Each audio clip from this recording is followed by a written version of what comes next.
What you are about to watch is week 1 of 5 weeks of the Prop Firm Masterclass. I had spent over $10,000 on Forex courses. It took me over 5 years to become a profitable trader. I lost so many personal accounts. And so what is in the Prop Firm Masterclass is everything I learned to get to the point of becoming a funded trader. I eventually passed 700K Prop Firm challenges, becoming a funded trader, trading full-time for 2 years before starting Lark funding. And all of this is for completely free. It's a 5-week course where we break down prop firms, my technical analysis system, how to use fundamental analysis, how to take prop firms, the proper risk management that's required to pass these challenges. And again, it's for completely free. So this is week 1. If you want the rest of the course, the link is down below, is our free school community, 100% free, and you can get the rest of the weeks there. So this is week 1 that you're about to watch. Enjoy.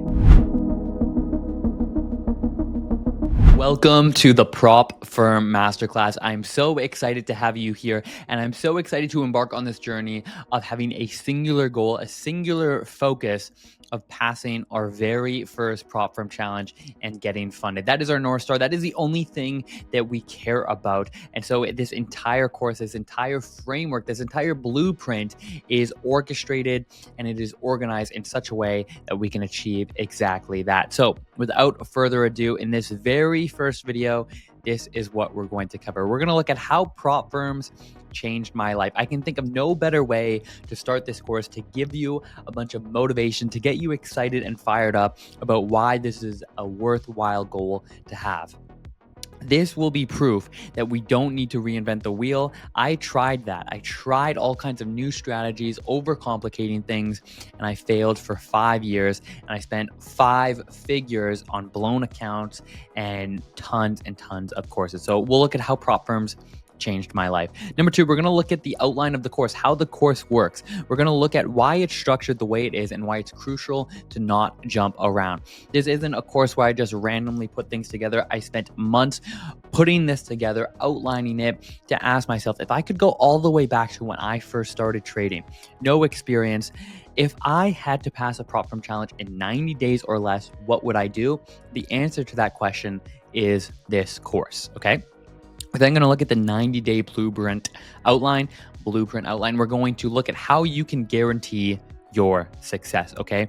This masterclass has a guarantee that nobody in the trading community even thinks to offer, which is that if you follow the course and you complete it and you don't get funded, I'll give you a full 100% refund.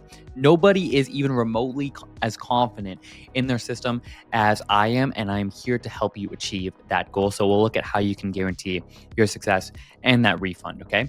We're then going to look at introduction to trading tools and resources. So we're going to look at all the tools we're going to be using over the next 90 days. These are going to become your new best friends if they aren't already. First off, pipmunch.com is the #1 daily email newsletter for traders. Over 27,000 subscribers. It's a daily email focused specifically on prop firm traders. So please make sure you're subscribed to that, and we'll be sharing important updates regarding the course. Also, follow us on our exclusive social media accounts. So YouTube, Instagram, Twitter at Pip_Munch. And of course, lastly, share the course, please. We are trying to change the lives of thousands of traders together. What is that? Whether that is helping them quit their 9-to-5 job or just having an extra $500 or $1,000 a month in their pocket to help themselves and their family. That is the goal. We want to change the trading community. We want to make it a transparent one. We want to change the lives of many traders. So please, if you get value from this, share the course. Warning, this is the most important video in the entire course. So watch the entire video. Don't skip ahead. Don't fast forward. But pro tip, watch the video in 2x speed. So without further ado, how prop firms changed my life. At this point, if you're feeling the vibes, grab a cup of tea, a cup of coffee. We're going to get right into it. I started trading back when I was in CEGEP, I'm in Quebec, which is kind of a weird thing. High school only goes to grade 11, and you do this 2-year CEGEP program before going to college. So I was there, not sure if I wanted to go to college or not. So it was 2016, 17, 18 years old. And I was in class one day and I had a buddy sitting next to me and he was looking at these weird charts. I know now that it was C-Trader. He was scrolling through the C-Trader account and I kind of had heard about Forex, but I thought it was a scam. And so I just asked him like, hey, what are you doing? He said he was trading Forex. And I said, well, have you made any money? And he said, yeah, he had turned $1,000 into $10,000. And again, this is back in 2016. I was working a minimum wage job, making $10.75 an hour. $10,000 was an unfathomable amount of money. It was huge. And I told him straight up, no way, bro. I don't believe you. He showed me his account, and right there was a live C Trader account with $10,000 in it. And I was blown away. And from that very instant, I was hooked. Okay. But unfortunately, from that point on, I let the losing begin. It was only downhill from there. I quickly blew tons of accounts, and I spent more money than I had on different courses. Remember, I was making $10.75 an hour. Even a $500, $1,000 course was a ton of money. I had to work so many hours at a brutal minimum wage job. I was working retail, folding pants at the Gap or Tommy Hilfiger. I was a barista for a while. So from that point, it was painful, right? I wanted so desperately to make it work, to make money in trading, but the losing began from the very beginning. By 2020, so fast forward 4 years, COVID hit. I still had nothing to show for almost 5 years of trading. I was working tirelessly, but getting nowhere. I had blown more accounts than I could count. I'd taken every course from every influencer you could possibly think of. And every once in a while, I had a little bit of momentum, one profitable week here, another profitable week here, but I couldn't bring it together as a whole. I was not profitable. I was not making money. But at that point, I decided, I was 20 years old, and it was time to go all in. For 5 years, I'd been, toying with, going all in. I was trading, but I wasn't fully focused. And at this point, I was 20. I decided to not go to college. And so I quit my job. I moved out from my parents' place. I moved 45 minutes away to the city. And I had 12 months of expenses in the bank. So basically, I burnt all the boats. I burned down the bridges. And I decided I'm going to make this work. I have 12 months. And if I don't, I'm screwed, I'm broke, and I'll need to go get a job. And considering I didn't go to college, didn't really have much experience, it wasn't going to be a very good job that I was going to get. But by going all in, by forcing myself to make things work, that's when everything started to change. Once I discovered prop firms specifically, which was 2020. When I quit my job and went all in, I hadn't even taken a prop firm challenge yet, okay? So here you can see a little photo. This was working minimum wage jobs. This was working at Tommy Hilfiger. This was taken from a buddy of mine. We were trading together. So this is me, folding clothes. He's in one of the changing rooms, checking the charts. I'm sure some of you guys can relate to a story where you're in such a bad spot and you're just so desperate to make things work. So you're doing everything you can. It was a constant struggle. So here you can see me in school. It was an interesting hat choice. But there, I'm in between classes. I'm checking the charts. Here, this was when I went to a Buddhist monastery 4,000 miles away to work on my trading. Sounds kind of crazy. I talk a lot about it in this course of how living with monks really transformed how I approach trading and my mindset and psychology towards it. So that was 2019. So again, I still hadn't gone all in, but I was really trying to make things work. At this point, I had rented a little office. I still wasn't profitable, but I had a great deal on this super tiny little office space. I spent $10,000 on courses. You could see, I'm journaling my trades here. I've got a screen here with all the charts. I'm trying desperately to make it work. Whatever it is that people say you should do, I was doing it, and it was just brutal. And then here I'm going all in. So this was the day that I moved out. And so going all in, you can see the fear in my eyes of knowing that I only have 12 months to make it work. But you can see here the power of prop firms. Unfortunately, it did work, okay? So this is the largest single payout that I ever earned with FTMO. So that was a payout of $6,900. I'm in Canada, so that's $6,900 US. So that was almost $10,000 in my pocket from a single payout, which was absolutely life-changing, bringing to full realization my buddy back in 2016 who made that 10 grand. You can see here at Lark Funding, I'm the owner of Lark Funding. We have paid out tons of traders, and you can see here some of them and how it's just life-changing. There are real people behind these names, and this money does change lives. That's the power of prop firms. It's not easy, but if you put in the work and you enter that top 10%, that top 1% of traders that actually make it work, you can earn payouts just like this. I mean, Joseph up here, an $8,100 payout, which is just incredible.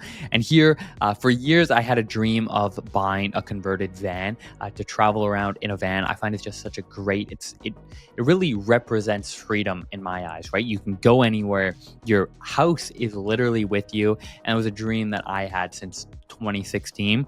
And thanks to prop firms, I realized that in 2023. So you could see a photo of the van there. So that is the power of prop firms. So that being said, hope you're fired up. Let's look at how the course works, okay? So the course is not just outlined randomly, as I said, okay? There's a reason fundamental analysis comes first, which is going to be week 2. There's a reason that this week 1, is foundation. 90% of traders fail, so we need to constantly be asking ourselves, what can we do different from the 90%? And 99.9% of courses ignore fundamentals. They don't even have them, or it's an afterthought. And fundamentals dictate my trading decisions. And so that's why once we have the foundation that we're building this week, next week we look at fundamentals. Okay. So don't skip ahead because of that. Technicals are driven by fundamentals. So if you just say, oh, I'm going to ignore those and go to technicals, you're going to be losing a large part of the puzzle. Okay. That's why you shouldn't skip ahead, okay? So don't just go through everything in 1 week. It takes time to digest everything, right? That's another thing. Don't just, I get that you're eager, but it's important these things take time to digest, to break the old habits and take in this new information. So don't just go through everything in a single week, okay? It takes time to digest. Give yourself some patience. Go week by week. Everything builds upon the previous week. If you watch everything quickly in the first week, okay, take notes. Just process it. Just don't rush through it, because then everything can get mixed up and you won't retain everything. Okay.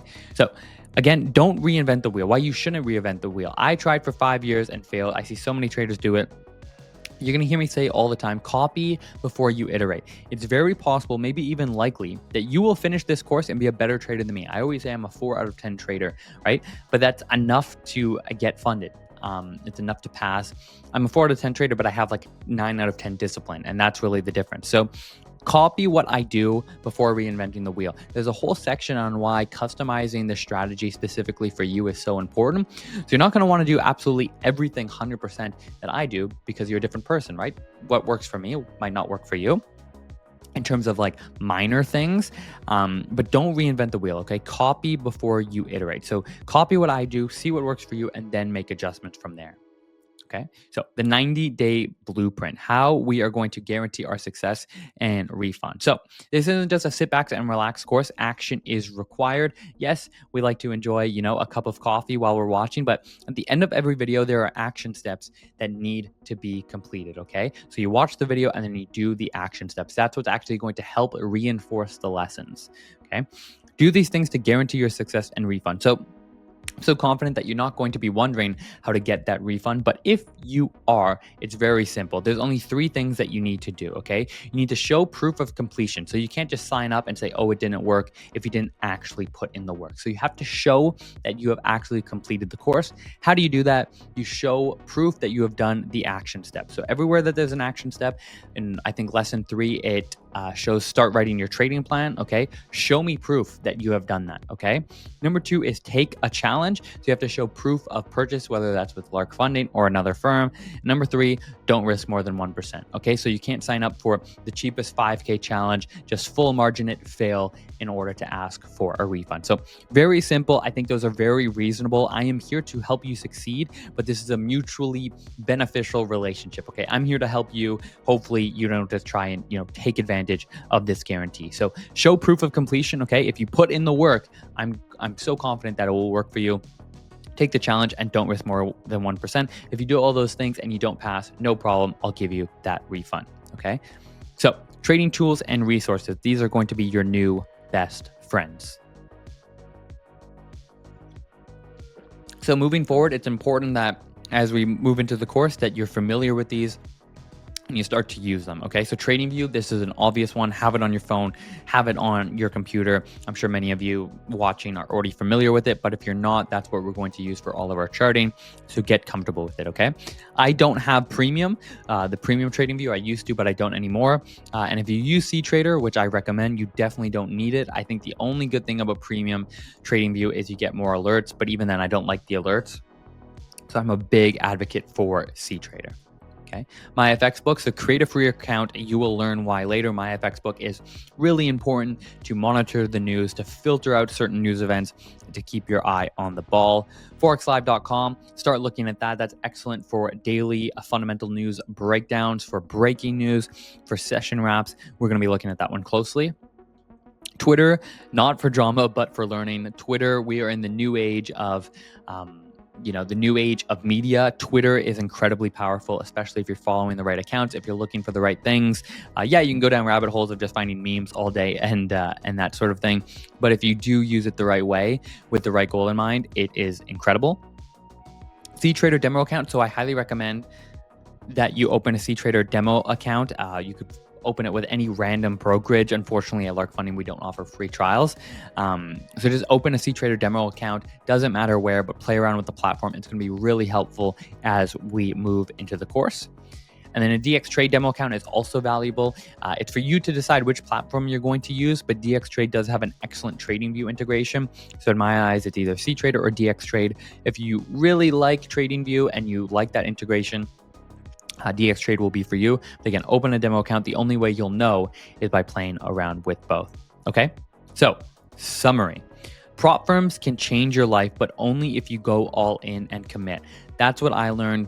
This is not easy, okay? Yes, 90% of traders fail. So it's for you and it's on you to do something that the 90% of traders don't, okay? If you go all in and you commit to doing this course, taking it and implementing it, I'm confident that it can change your life, okay?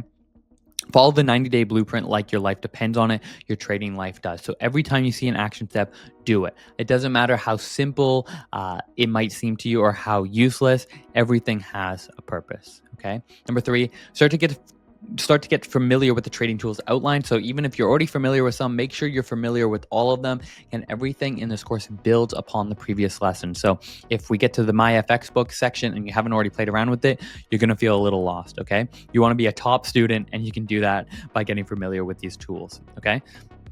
If you're getting value from this course, please, there's a link down below. It only takes 30 seconds and it helps me out tremendously. It's free for you to do.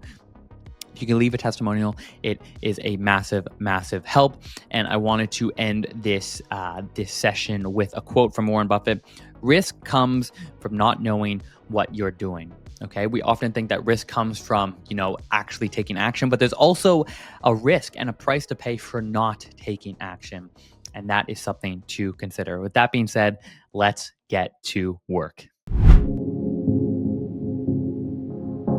Welcome back to the second video of the Prop Firm Masterclass. Now, some of you watching will already be complete pros when it comes to knowing the prop firm industry, what's going on, what models are out there, but others out there watching won't actually really be familiar. It's important to understand that this industry is completely moving and shifting so quickly. But on top of that, there's CFD prop firms, which is Lark Funding. There's futures prop firms. There's all kinds of different stuff. And so before we move ahead in this course, before we really start to get into the nitty gritty of our strategy and system, the entire goal of this course is obviously to get funded. It is to pass your first challenge, and it is to get funded. It is to receive your first payout. That is the goal. So before we move too far ahead, it's important that we understand what exactly it is that we're working for. We know our goal, so it's a good idea to have a strong foundation regarding prop firms, what they're offering, and what they are really all about, because that is our number one goal, is to get funded. So I want us to go into the introduction to prop trading and mastering the basics, because we don't want to build a house on sand. We don't want to build a house on clay. We want to have a solid foundation built on rock. So without further ado, let's get right into it. So, introduction to prop trading and mastering the basics. Let's make myself a little bit smaller here. Perfect. So,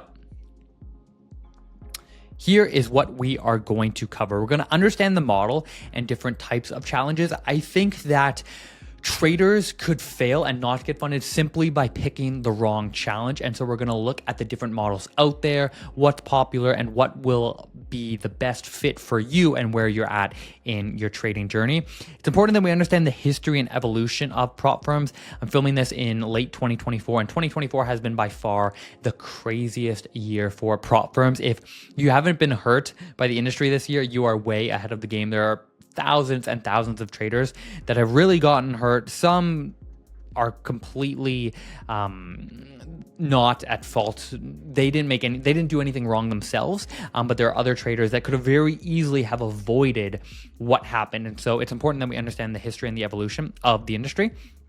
And then obviously we want to have that solid foundation. So we're going to talk about mastering the basics for prop firm success. It's really important that you stick around for that part, because every lesson that we go through from here is going to build upon those basics. So that's what we're going to cover. PipMunch.com, the #1 daily newsletter for traders. Make sure you're subscribed to that. We'll share important updates regarding the course. Follow us on YouTube, Instagram, Twitter for exclusive content, Pip_Munch. Share the course. Really, we're building the best community for prop firm traders out there, and it only grows through word of mouth. So if you get value, please share it. Let other traders help other traders, and let's change people's lives together. Warning, it's the most important video in the entire course, so watch until the very end. Don't skip, don't fast forward. But pro tip, watch the video at 2x speed. So grab a cup of tea, a cup of coffee. Without further ado, let's get right into it. Understanding the model and different challenge types. Okay, types of challenge models: 1-step versus 2-step versus 3-step versus instant. Pretty much 99.9% of the CFD trading world can be summarized within one of these 4 models. So when I first got funded in 2021, it was a 2-step model. The 2-step is really the golden egg. It is the industry standard when it comes to challenges. I don't know why that's the model that the industry really started off with, but that still is essentially the golden standard. Now, there are differences within companies, amongst companies, of what that 2-step model looks like. That's really the standard. So that's the challenge that I used to pass and first get funded in 2021. But there are 1-step models. When we launched Lark Funding on June 1st, 2022, we launched with only a 1-step model. That model has a lot of pros. There's the 3-step model, which really, I would say, we pioneered at Lark Funding. It's the only 3-step model worth taking. So really, it's for a specific type of trader. There's instant funding as well. And instant funding might seem easy because, well, you pay a price and you get a funded account right away. But for multiple reasons, I am not a fan of instant funding. But really, when it comes to taking a challenge, it's going to be one of these 4 types. And as we progress through the course, we'll talk more about which one fits what type of trader, especially week 5. We'll look at that a lot. But it's important to just keep in the back of your head that these are the challenge models that we're going to be looking at. When it comes to prop firms, really the way it works is you have A book and B book. Now, if you've spent any time on social media, especially in 2024, with firms going out of business, you'll kind of understand this. So why prop firms hate gamblers and what their long-term goal should be. So first off, let's take it one step at a time. An A-book prop firm is what a lot of prop firms used to be, which is when they hook you up and they give you actual live capital. So if you make $100 in the market, your trades are either being taken in a live account or they're being routed to the firm's live account. So if you make $100, the firm is also making $100. A B-book firm is a firm that is not actually taking your trades in the live market, and they're most likely going to pay you out via challenge fees. The reason that prop firms hate gamblers and the reason that so many firms went out of business in 2024 is because they were B-book firms. So if a trader made $50,000 by gambling away the account, the firm didn't actually make that $50,000 in the live market. So they need a whole bunch of revenue outside not outside, but they need a whole bunch of revenue to pay for that pair. Now, you might ask yourself, well, why wouldn't a firm just always take the trades? The reason for that is because many of the challenges out there are too easy. It's difficult to monetize that data. And so when it comes to a long-term goal of a firm, well, the long-term goal should always be to actually monetize a trader's data, because then it's a win-win situation. You make $100, they make $100. But the reason that they hate gamblers is because you can't use that data, right? A trader could do excellent and make $50,000, but because they're risking so much, the likelihood of drawdown is too high, and then you're risking that live capital. And so that's why so many firms essentially went out of business. And that's why Lark Funding has done so well, because from the very get-go, we have offered sustainable rules. So moving forward, It's important to keep in mind if a firm is offering rules and challenges that seem so much easier than everyone else, it is a red flag. And 2024 has proven that because so many firms have gone out of business because they allowed gamblers. So fortunately, firms are tightening up the rules. What that means for us is we need to get better with our trading. We need to improve. As I always like to say though, just get so good that the rules don't matter. So strategic benefits, which model is best for you? So bringing it back to 1-step, 2-step, 3-step, I do think that a lot of traders could, the difference between passing and failing can often be just the challenge model that they select. So how do you know whether to take a 1-step, a 2-step, or a 3-step? Well, you want to ask yourself, how much drawdown do you need? Do you need the emotional benefit of each phase getting easier? Do you seek simplicity? So really the 2-step, what's nice about the 2-step is the maximum drawdown. Again, it's going to vary by firm, but if we talk specifically about Lark Funding, and then just keep in mind that other firms will be somewhat in line or a little bit different. Our 2-step program has a 10% maximum drawdown, which is the most drawdown on any program. So if you're a little bit newer and it's likely that you'll take a few more losses, that you need a little bit more breathing room in your trading, a lot of traders go for the 2-step model because of that, because they like that breathing room. It takes the stress off of things. However, the 1-step really offers a lot of simplicity. So it's only one step that you have to pass. You pass it, you're funded, right? Whereas the 2-step, you have to make 8%, then you have to make 5%. So the simplicity of the 1-step is nice, but you're paying for a tighter drawdown. So rather than the maximum drawdown being 10%, like on the 2-step, it's going to be 6% on the 1-step. So just to give you an example, because maybe visually it'll be a little bit easier to follow along.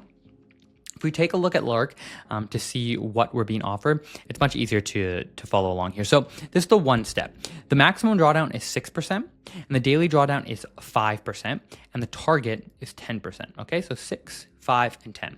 Whereas if we go to the 2-step, the maximum drawdown is now 10%, so you have more breathing room. The daily drawdown is still 5%. The targets are 8% and 5%. So you have to make more overall. You have to make 3% more, but you have more drawdown. So again, pros and cons. There's not a right answer. There's pros and cons to each. But then we can look at the 3-step program, which we have here, so I'll show you right away. The reason I mentioned is, do you need the emotional benefit of phases getting easier? Well, most firms don't have this. I don't know actually of a single other firm that has this, but our targets are 5%, 4%, and 3%. So a lot of traders will do really well in phase 1. They'll pass, and then they get close to the mark, but they're like, oh, I need to make another 5%. Whereas the 3 phase has a nice emotional benefit of saying, okay, if you make 5%, I did that. Now I only have to make 4%, and then you only have to make 3%. So if you can pass phase 1, there's zero reason why you can't pass the 2nd and 3rd phase. And the other benefit of the 3-step, aside from it being less expensive, is that there is no daily drawdown limit, which is really nice. You can leverage your gains. You can really play around with that. So bringing it back, there isn't necessarily a right answer. In the big picture, it doesn't matter, right? As I said before, focus on getting so good that the rules don't matter. Your challenge preferences will change with time. So right now, if you're a little bit newer, you might like the 2-step model because you'll have more breathing room. But later down the road, I think my personal favorite is maybe the 1-step because it's simple. You have the North Star making 10%. Once you make it, you're done. You're good to go. And that simplicity is really nice. So just keep this in mind, the different challenges. And again, it's going to change with time, but we'll look at this a lot more in week 5. It is important that you do spend a little bit of time thinking about this to really determine which one is going to be the best for you. Okay, history and evolution. This is going to be a little bit of a juicy one. So pre-2020, prop firms were entirely different than they are today. They were essentially only a book. You needed a track record, and there were huge fees. Back in 2017, when I was trading with a buddy of mine, we were approached, well, not approached, but we had a mentor who had connections at a firm. I believe it's still around. It's Maverick Trading. And it was a prop firm, but it looks nothing like a prop firm today. It is totally, totally different. From my recollection, there was no evaluation process. There was no challenge. You did have to go through a little bit of an education process, a little bit of some guidance, some demo trading. You did have to show a track record of demo trading, but it wasn't that great for the trader. it was pretty good for the firm. So basically what it was is they would start you out on a $10,000 account. That was the starting. So you might already be thinking, oh my gosh, now you can sign up for $200,000 challenge. This was a $10,000 not even challenge. It was $10,000 account, but it was a book. So it was a live account from day one, but you had to put up 20% of the account value. So if it's a $10,000 account, I had to put up $2,000 of my own money, and you couldn't lose more than, I believe, 20%. So basically it was only your money at risk. So it made a lot of sense for the firm. You had a little bit of higher leverage than if you were just trading the $2,000 on your own, but it was super, super, super restrictive. You could double your account every few months, but then you had to keep your 20% in. So even if you were doing well, all the profits that you had made, you had to keep in the account. So basically it was totally different, not great for the traders, and I lost a fair bit of money. Let's just make sure the mic's still on. I lost a fair bit of money doing that. I doubled my account, got up to $20,000, and then I just realized it wasn't worth it. So fortunately, the industry is completely different nowadays because you don't really need a track record. There aren't huge fees, and they're just a lot more flexible. So before 2020, that was really what the industry looked like. 2020, 2021 is when the industry absolutely exploded. Things started to get really interesting, especially with FTMO. FTMO started to make a lot of noise. There was another firm out of Canada, funding traders. No, I can't believe it's been this long. I can't even remember. But there was a firm that was starting to copy FTMO. They completely blew up. They were doing they grew so quickly, and then they went out of business in, I believe, 2021. Funding traders. I can't remember the exact name of them. But all that to say, in 2020, 2021, the industry completely exploded, leading to a huge burst in the number of firms. We launched Lark Funding June 1st, 2022 with no time limit. So this no time limit thing back in 2020, 2021, you had to make 10% in 30 days. When I passed my FTMO challenges, you had to make 10% in 30 days. So you had to gamble. It's impossible to consistently make 10% every single month. If you think you are the outlier, you are not in the right course. It's not sustainable. You have to risk too much. The risk of ruin is really, really high. But 2020 is really when the industry as we know it today started to explode. So that continued for a couple of years. And then 2024 was just total chaos. I'm filming this late November 2024. It's been a crazy year. So total chaos and total collapse. So Deal is a payment processor. I believe this actually happened in late 2023. So that doesn't apply here. But what happened early on in 2024 is MetaTrader started to no longer offer their services to prop firms because traders are so familiar with MetaTrader. Firms had to shift to different platforms and traders had to adjust. So there was a huge drop in revenue for most firms. And then we saw some really big names go out of business, both because of this, but also because, as I said earlier on,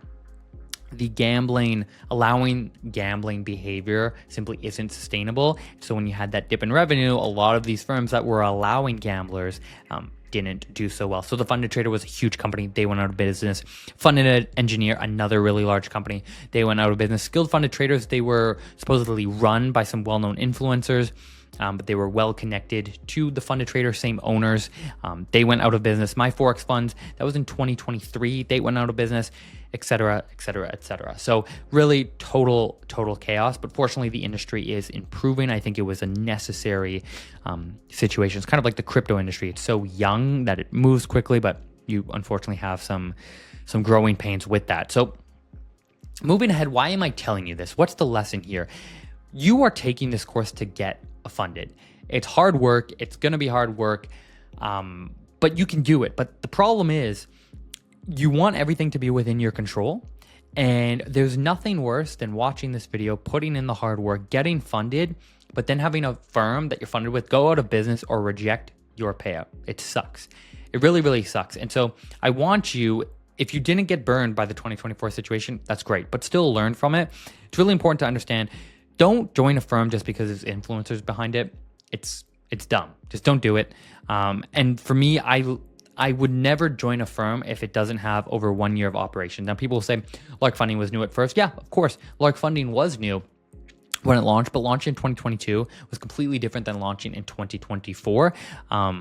And really, as a consumer, you should go for reliability. So if a firm seems interesting to you, but it's brand new, well, they'll still be interesting in a year from now. There's no point in wasting your time, wasting your hard work on it as well. So really just keep that in mind. I hate seeing traders just, blow up and lose their hard work and their money and their time because of that.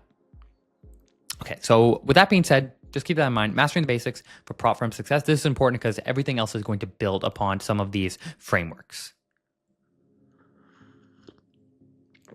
Okay, gamblers versus monks. There are two different approaches, and your favorite influencers are 99% of the time the first one. Okay, we've worked with a lot of influencers at Lark Funding, and you'll be surprised, maybe not surprised to learn that, sorry, I just want to make sure, yeah, it's still going, to learn that many of them can't trade, okay? They're bad traders. And it's unfortunate because the influencer industry is built upon the premise that, well, these influencers are influencing because they know how to trade, but they don't, okay? 99% of the time. However, you may see them post huge payouts, and those payouts aren't necessarily fake. They could be. You don't know the relationship that they have with the firm. Some shady things that go on in this industry. But if the payout is legitimate, you don't know how much money that they spent on challenges. Now, being the owner of a prop firm, I can tell you that there are traders that will spend $10,000 on challenges to try and make $11,000 in payouts. And that is because they are gamblers and they don't know how to trade. So yes, you could say they still turned a profit, which technically they did, but they are gamblers, okay? And so there's the two approaches. You could say, you know what, I have disposable income. I'm going to risk a ton on these challenges. I'm going to play the numbers game, and I know out of 10 challenges, I will pass 2 or 3, and on one of those funded accounts, I'll get a big payout. You can do that. I don't recommend it. This course is not made for you. It is made for the monk approach, the traders that are disciplined, that are trying to build the craft, to learn the craft of trading, a skill that will pay umpteenth fold for the rest of your life. So I prefer the monk approach. So again, moving forward, you have to determine, well, what's your approach? Yes, the monk approach is going to be more boring, but it's actually going to pay you long term. And be careful about the influencers that you follow and you respect or trust, because we've seen things that aren't great. Okay, that in mind.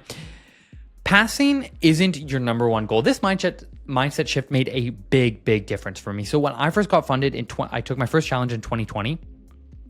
I had 1 year. I had 12 months worth of living expenses in the bank. It was about $10,000, okay? 10,000 Canadian dollars. I live in Canada.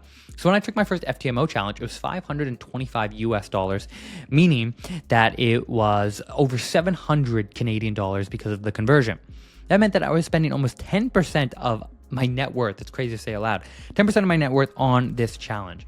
That was a huge amount of money for me. Now, it's important to remember that when you receive your first payout, you also get a refund at FTMO, get a refund of your sign-up fee. So knowing that my rent at the time was $625 a month, knowing that I spent over a month's worth of rent on the challenge, not only scared me, but it really forced me to say, you know what, I have to do absolutely everything I can to not lose this money. And so my number one goal wasn't what most traders have, which is my goal is to pass. No, my number one goal was to not lose my deposit, was to not lose the money that I spent on the challenge. And this is a subtle mindset shift, but it really made a big difference for me, because I was playing a little bit more defensive rather than offensive, and I had a more conservative approach because of that. And so really passing, I think that this is a powerful lesson. So passing isn't your number one goal. The number one rule in investing is to not lose money. The second rule is to remember the first rule. And so a prop firm challenge is a form of an investment. You don't want to lose your money. So by shifting this, by having a more conservative approach, saying my number one goal, no matter what, I am not going to fail this challenge. I have passed every single challenge that I've ever taken, not because I'm some incredible trader, it's because I'm very disciplined. You can do the exact same by just shifting your goal, okay? So I'm going to have a sip of tea. Number 3, no momentum equals no challenge. I believe that momentum, both in life and trading, is absolutely everything. trading is so mental that you need to have momentum, to have the confidence that you can actually pass. Listen, trading is hard, but taking a prop firm challenge and passing is hard on steroids, right? All your emotions, all the anxiety, all the fear is heightened. It's on steroids. And so for me, momentum is absolutely everything. I get asked all the time, when did I know to take my challenges? It's when I had momentum. And momentum for me was ending each and every week profitable. It's fine to have an unprofitable week, but you don't want to be taking a challenge when you're in the midst of struggling a little bit. So I made sure that every Friday, my account was up more than it was on Monday. And when I had 2, 3, 4 weeks in a row of that, I knew I'm ready to go. And so really keep that in mind, that momentum is everything. We're going to come back to that over and over again in this course, okay? Training plan 101. So you don't need to do a single thing. The trading plan does the work for you. So trading plans, you might, some people probably have already clicked away. Some people might probably haven't even have clicked away before they got to this point in the video. So if you're still around, respect to you. I used to click around. I used to be that guy that as soon as I hear trading plan, boring. Yes, it is boring, but it's incredibly important, okay? My philosophy in trading is that less is more. Simplicity is key. And I don't want to be trading subjectively. I want to follow a plan and be as objective as possible. And that is the ultimate goal of having a trading plan. You want to take 100% of the guesswork out of it. Having the ultimate trading plan means you don't need to do a single thing. The trading plan does the work for you. Let your trading plan do the work for you. We're going to build this over time, but you should begin working on yours immediately. We're going to have, there's a section, I think in week 4, week 5, with just on building out a trading plan. Basically, a trading plan is a set of rules, right? So as you go through the course and you learn a new rule, you have to implement that. So for example, if you're in a trade 5 minutes before a major red news event, what do? That's a rule. If you're in a trade and the trade is 5 pips away from hitting your stop loss, but then it goes back to break even, do you hold the trade? Or do you realize, oh, I just got lucky. This is a fortunate break. I'm going to close at break even, right? That's a rule. That's something that you need to put into your trading. What pairs do you trade? That's in your trading plan. What time frames do you trade? That's in your trading plan. So it's just this massive list of rules that it's a never ending cycle. You're going to have to keep working on it continuously, but it is transformative. It's boring, yes, but 90% of traders lose money. 90% of traders neglect this. So if you want to be in the top 10%, there's no way around it. You have to do it. Okay, so to summarize what we went over, challenge preferences. So ultimately, you just want to get so good that the rules don't matter. Your preferences for what type of challenge you prefer is going to change over time, and that's completely fine. It's important to just keep in mind, right now, this is what I like, this is best suited for me, and over time, it will change. The most important thing, though, is to join a trustworthy and stable firm. Ignore the flash, okay? Number 2, learn from the pain of 2024 has taught us anything about the prop firm industry. It's that new and flashy should be ignored. Like I said, there's nothing worse than working super hard, passing a challenge, getting funded, getting that account, earning a payout, only for the firm to go out of business and to deny your payout. It sucks. So learn from 2024. Thirdly, gamblers versus monks. You have to decide which type of trader you're going to be. I'm pretty confident that if you are watching this, if you signed up for the masterclass, it's because you want to approach trading like a monk. You want to be stoic. You are in this for the long term. You are here to build the lifelong skill of pulling money out from the market. So hopefully you are not a gambler. Number 4, passing is all about momentum. Remember, passing isn't your number one goal. It is to secure and save and not lose the money that you spent on the challenge. But again, as it applies also to life, it applies to trading. Momentum is everything. So if you are enjoying this course, please leave a testimonial at this link here. Leave a testimonial. We'll give out special prizes as well. And I wanted to end on this quote. The world's greatest traders have all worked the exact same path, or the world's greatest traders have all walked the exact same path that you are on right now. Let's get to work. Why 90% of traders fail and what you and I can do about it, how we can be different, how we can break the odds. We're on to lesson number 3, and this is what we're going to cover. First off, is the data true? Everybody says 90% of traders fail. 90% of traders never make money. 90% of traders fail their prop firm challenges. But is that actually true? Is that actually accurate? Well, I have some secret behind the scenes data that I'm going to share with you, and we'll figure out what's actually going on there. Number 2, succeeding in a zero-sum game. Trading Forex is a zero-sum game. If I make $100, somebody has to lose $100. That means we need to be different. What can we do to stand out and to be different and to succeed in a zero-sum game? Third, how a trading plan solves our problems. We're going to dive in deeper than we did in the previous lesson. I'm going to show you my trading plan, and I'm going to show you specifically how this can completely transform our trading and take all the guessing work out of it. And number 4, becoming a monk. I'm going to share with you the story of when I traveled 4,000 miles to a Buddhist monastery in the hills and lived with monks for a couple of weeks. It was a crazy story, and it totally transformed my trading. Kind of crazy to say that I went for trading, but it helped a ton. Okay, so without further ado, pipmunch.com, the #1 daily email newsletter for traders, for prop firm traders, over 27,000 subscribers. So subscribe to that. All kinds of updates regarding the course, new courses that will be coming out, good stuff. YouTube, Instagram, and Twitter at Pip_Munch there, and share the course. We're trying to help other traders, trying to grow the community, and let's change people's lives together. One payout, you're one payout away from changing your life. So let's help other traders do the same. Warning, this is the most important video in the entire course thus far. Watch until the end. Don't miss that story on how becoming a monk can really transform your trading. But pro tip, watch at 2x speed. Okay, grab a cup of tea, a cup of coffee. We're going to get into it. So how many traders actually fail? This is an interesting discussion because it's going to dictate how we do things, right? If traders do well, we should be doing what the majority of traders do, but obviously, spoiler alert, traders don't do well. So it's important that we actually look at this from a first principles perspective, however. So I want to give you some behind the scenes data that we have at Lark Funding. No firm actually shares this kind of data with you. We have the numbers on probably tens of thousands at this point, but most certainly thousands and thousands of traders, those that take challenges, why they pass, why they fail, what's going on here. So first off, the breach reason. You could see here that 63% of traders are failing their challenge because they're hitting the maximum drawdown level, which is just absolutely wild.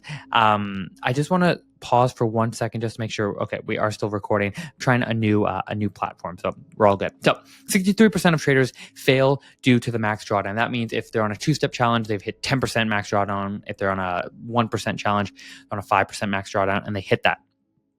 However, if we go over to the daily loss limit, 20%, it's insane. 20% of traders are failing their prop firm challenges because they're hitting the daily loss limit. The daily loss limit at Lark Funding is 5%. If you are losing 5% in a single day, you're a pure gambler. I hate to say that. I hope I don't hurt your feelings, but let's call a spade a spade. If you are losing 5% in a single day, you're a gambler. You're not a trader, okay? That doesn't mean you can't become a trader. It doesn't mean you can't change and improve, but anybody who's falling into this 20% category is a gambler. 10% are breaching due to inactive time. So our brokers enforce a 30-day activity rule to clear up their servers. So these traders end up getting filtered back in. We reactivate their accounts, so they'll fall into some other category, or they'll pass. Manual breach could be, a technical issue. They'll receive another account. Surrender is interesting. 3% of accounts are surrendered. This is a feature we have on our 3-step challenge. If you make a couple of mistakes, you can surrender your account and receive a 75% discount to get a new one. But the whole point here is that obviously the majority of traders, 63% are hitting the maximum drawdown and 20% are hitting the daily loss limit. So if you want to enter the top whatever percent of traders, just don't hit the max, just don't hit the daily loss limit, and you'll already be ahead of 20% of traders. Moving over here, funded percentage, you can see here that 10% on average of traders actually do pass. So that 90% rate is accurate. That 90% pushed idea of 90% of traders failing is accurate. On average, we have months where it's 15%, we have months where it's lower than 10%, but as a whole, on average, it is 10% of traders do pass. Now, of those traders that do pass, what percentage actually go on to receive a payout?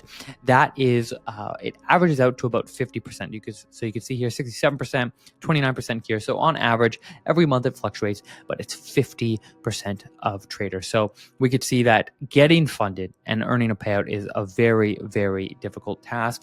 It comes out to about 5% of traders will receive a payout because 50% of the 10% will pass. So this is totally wild, and we'll need to break that down because it's crazy. Everybody says 90% of traders fail in trading challenges, and it is true. Okay. So all that to say, if you one of the easiest levers you can pull in terms of beating the competition, because trading is a zero-sum game, you have to beat the competition. Don't hit the daily loss limit. Easiest thing you could possibly do. Risk 1% per trade. Don't re-enter losses. Don't take more than 2 trades a day, and you won't even come close to hitting it. Totally achievable. And the max drawdown will obviously, this entire course is surrounded around becoming a better trader. So you won't have a bunch of losses. You won't get into drawdown, and you won't hit the max daily loss limit. Okay, moving on. So the data is accurate. Okay, succeeding in a zero-sum game. So I don't want you to go ahead here, but we'll take it. There we go. We'll take it one step at a time. So how can we be different? When I was first told and taught that Forex is a zero-sum game, I had no idea what that meant, and it kind of blew my mind. And still, even now, I need to remind myself of the implications of it.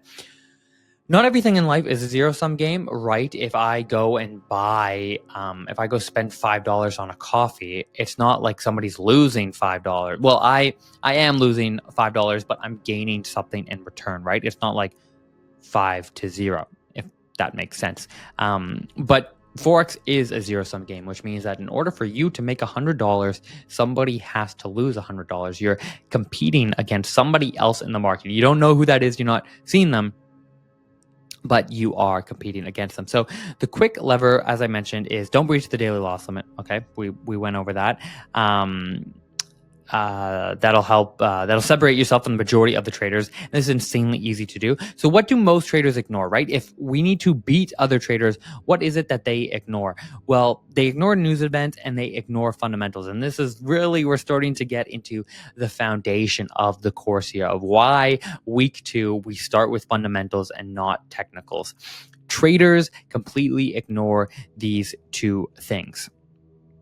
How do we avoid breaching the maximum loss limit? Well, we develop a dynamic risk management approach. This is huge. It transformed my trading. Now, again, the whole point of this course is the whole system you're going to learn is about being a better trader. So that's going to solve the issue of hitting the maximum loss limit. But in terms of a singular tool you can use, dynamic risk management is huge. It's what I use to pass all of my challenges. Really, keeping it simple, right? So knowing that is a zero-sum game, knowing that only 10% of traders will actually pass, it's my philosophy that we need to keep it simple. Just that alone, just by having a dynamic risk approach, by studying news events and studying fundamentals, you can be put in the top 10% of traders. I believe that there is no such thing as beginner's luck. Most beginners do better than experienced traders. And people will say, oh, it's beginner's luck, but no. I disagree. I don't think it's beginner's luck. I think it's because they don't know any better. So they're keeping it simple, and it's that simplicity that leads to them making money. And that is how we can be different, okay? Summing it up, we can be completely different by not hitting the daily loss limit. Easy. Focusing on news events and fundamentals, which is week 2. We're going to dive into completely the easiest way to break those down, to implement them into your trading, and then having a dynamic risk approach. You will not hit that maximum drawdown limit. Okay, how a trading plan solves our problems. So it's easy to recognize these things, but the implementation is hard. That's why our trading plan will do the hard work for us. So it's easy to recognize that we shouldn't hit the daily loss limit. It's easy to recognize, right? If you were to speak to a trader, and if you were to speak to a friend who's a trader, you would be able to give them advice. So if your friend had the exact same trading problems that you are currently having, I bet you could give them the exact advice that you yourself need to hear. See, the thing is, we need to be reminded a lot more than we need to be taught. And oftentimes when we struggle in life or trading or business or whatever, we know deep down what it is that we need to be doing, but we're just not doing them. And trading is the exact same thing. But the thing is, it's easy to recognize these things. It's easy to recognize that I'm emotional in my trading. It's easy to recognize I'm not risk managed. I don't follow news events. I do stupid things. But the implementation of that is hard, right? It's easy to recognize the problem, but to actually find the medicine, it's difficult. That's why we have a trading plan, okay? A good trading plan removes all the guesswork involved in the trading process. We want to be as objective as possible. I don't know if you're familiar with Brian Johnson, completely untrading related, but Brian Johnson, really interesting guy. He's trying to live forever. Brian Johnson. This guy here, he's totally absolutely wild. He's like he calls himself the most measured man in history. And he has, the reason why I'm telling you this is he has a term where he said he would do well during the day, but then nighttime Brian would mess up. Nighttime Brian would want to drink. Nighttime Brian would want to stay up late. Nighttime Brian would want to eat junk food. And so he decided that he just was going to fire nighttime Brian, just gone, completely gone. And it's this idea that we have these different versions of ourselves. Some are more controllable. Some are better influences than others. Nighttime Brian was not a good influence, and so we fired him. And so in trading, we have bad influences too, okay? And that's why a good trading plan will fire you. So me, Trader Matt made all kinds of mistakes. So I fired him. And instead of listening to Trader Matt, the emotional voice, the voice that would get angry, the voice that would get emotional, that would jump into trades that I shouldn't even be into, Trader Matt, I fired. Instead, I listened to my trading plan. I follow my trading plan. It totally changes the game. So we're going to look at this more in week 3. I think I actually moved it. I think it's going to be week 4 where we do a full lesson on breaking down and building your trading plan. I'll actually help you do it because it's so powerful. And again, the whole point of this lesson here is that 90% of traders fail. 90% of traders don't have a trading plan. They ignore it. I did for years and years. So if you're clicking away because this is boring, or if you're thinking, oh, I have my rules in my head, I have my trading plan in my head, I don't need to actually write one out, you're wrong, okay? If you want to enter that 10%, you got to do what people aren't willing to do. So I want to show you a quick look at mine. So as I mentioned in the previous lesson, the key is to be as specific as possible. You want to have as many variables, as many situations as you possibly can. When X happens, I do Y. When Y happens, I do Z. Whatever it is. So this is just a template to show you at a very, very high level what it looks like.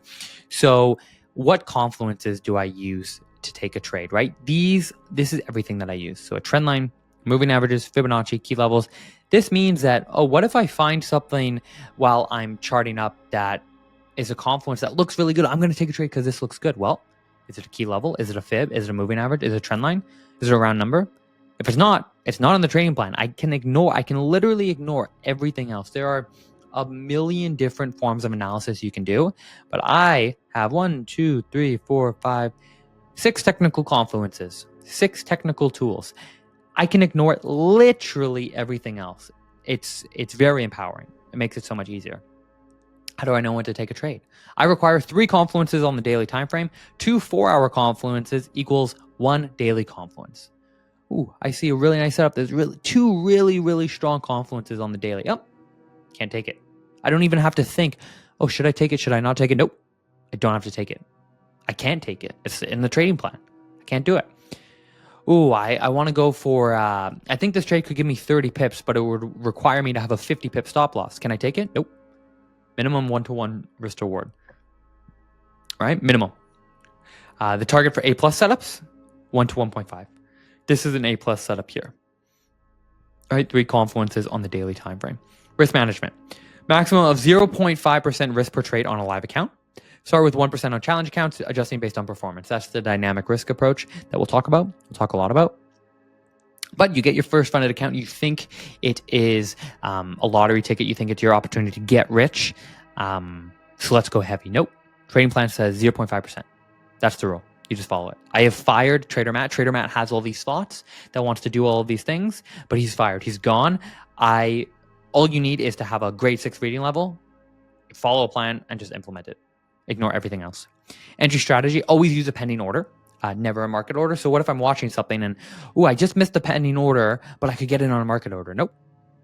That's what Trader Matt wants to do. Fired him. This is what the plan. We can't do that. If splitting the order, keep splits within 5 pips. We'll look into that when we do the strategy.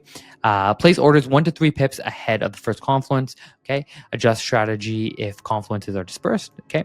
News trading. Don't be afraid of the news. It can expedite market movements. So don't be afraid of the news. Avoid trading during NFP. So beautiful setup lining up. Fantastic. Oh, but NFP is in an hour. Can I take it? Nope. Can't take it. Darn, that's annoying. Central bank announcements, inflation data prints. I can't trade around those. Okay. Avoid. That's it. I hope you're getting the sense of it's all rules based. So you're not going to think of these all at once, right? You're going to have the plan. You're like, okay, I'm sure that's everything. You're going to trade one day and going to be like, oh my gosh, I forgot to put that in. You're going to add it, another rule. And it's going to be a continual thing. You're going to keep adding and adding and adding to it. Okay.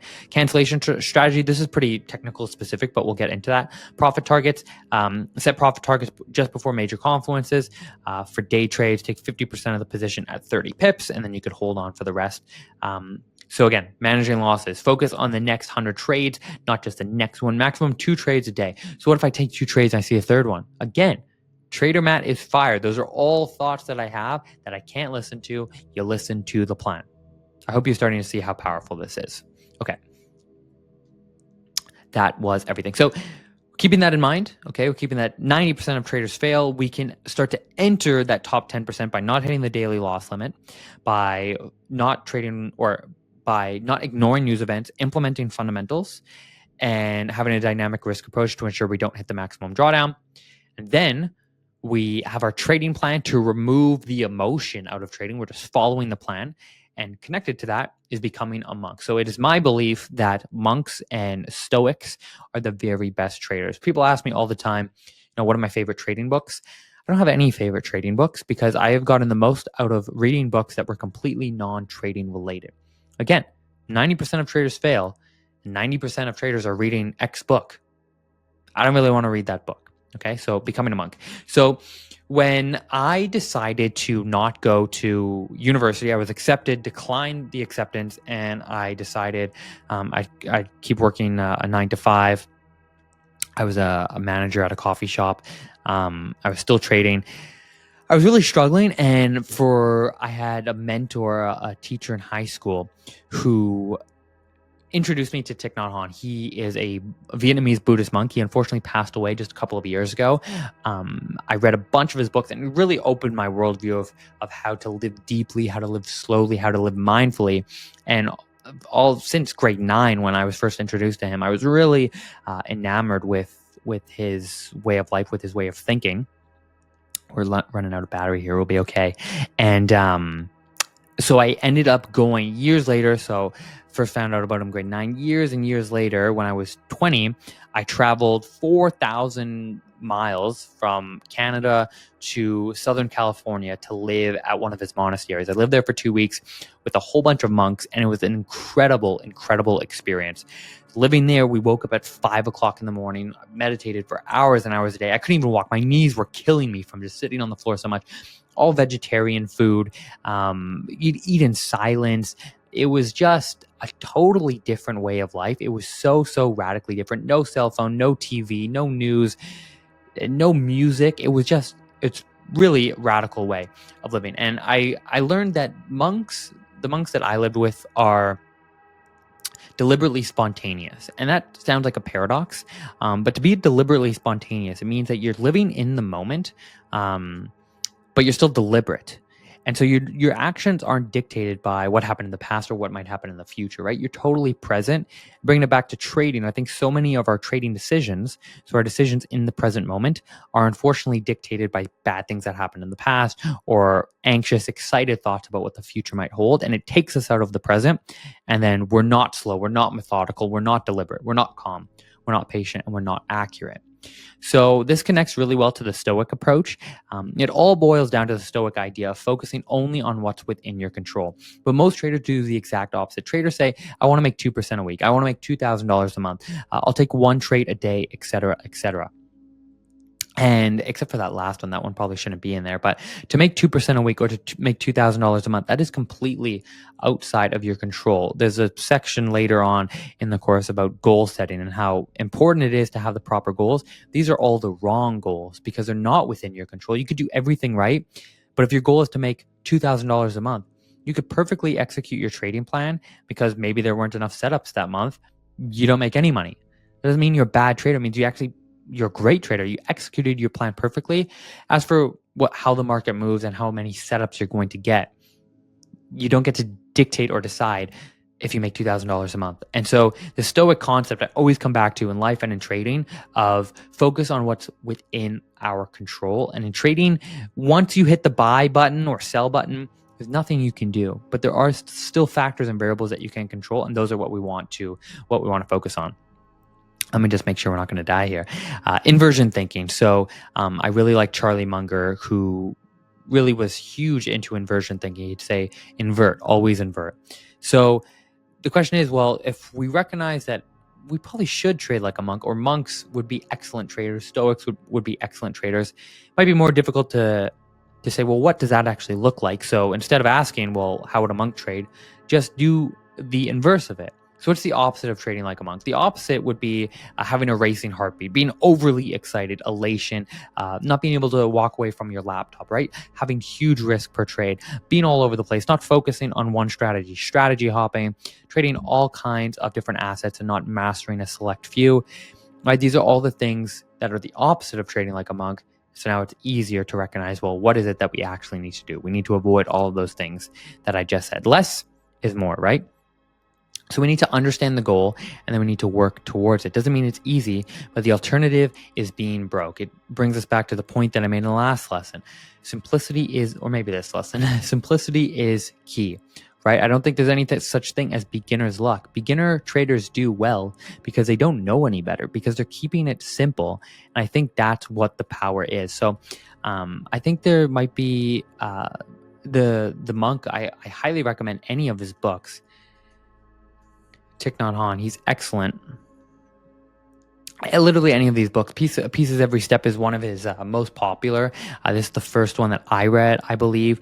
And really just, it's a good, for many of you, it might kind of open your worldview. I'm not at all saying you need that, but it was powerful for me in grade 9, being, 15 and reading this and really recognizing, being mindful, having gratitude. There's a different way to live than the Western world kind of says we have to. And it's a bit of a paradox of like applying this to making money in trading. It's an interesting paradox, but I do think, again, the best trading books are not actually trading books. So something to keep in mind there. And to summarize everything here. Summary, 90% of traders fail. This means we need to do something different from the crowd. We need to recognize this. This is the first principle. This is the fundamental lesson here. Traders fail, majority do, so what are we going to do differently? The easiest levers to pull to answer that question are not breaching the daily loss limit or the maximum drawdown. We do that with discipline and a dynamic risk approach and bringing in fundamentals, which is the entire focus of week 2. Okay, our trading plan does the hard work for us. I fired Trader Matt. You need to fire your trader followed by name.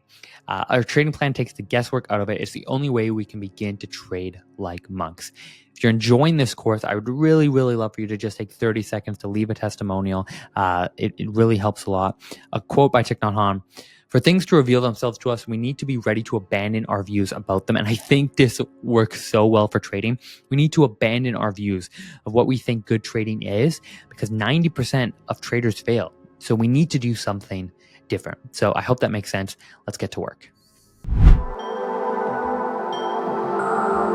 How to master our trading platforms. This is a really, really fun lesson because we're going to go through 3 different trading platforms, my favorite trading platforms that are going to be literally the tool that you use the most when it comes to trading and passing your prop firm challenge. So we're going to go through all three, and then you'll be able to determine for yourself which one you think will work best. Doesn't mean you have to use all three, but this is the video that I wish I had when I was first getting into these platforms, because they can be at face value a little bit tricky, a little bit difficult to navigate. But we're going to solve all of that in today's video. So we are going to cover, first off, TradingView. Now, you might already be familiar with TradingView. That's fine. Maybe I'll show a perspective or a couple of tools that you're not familiar with.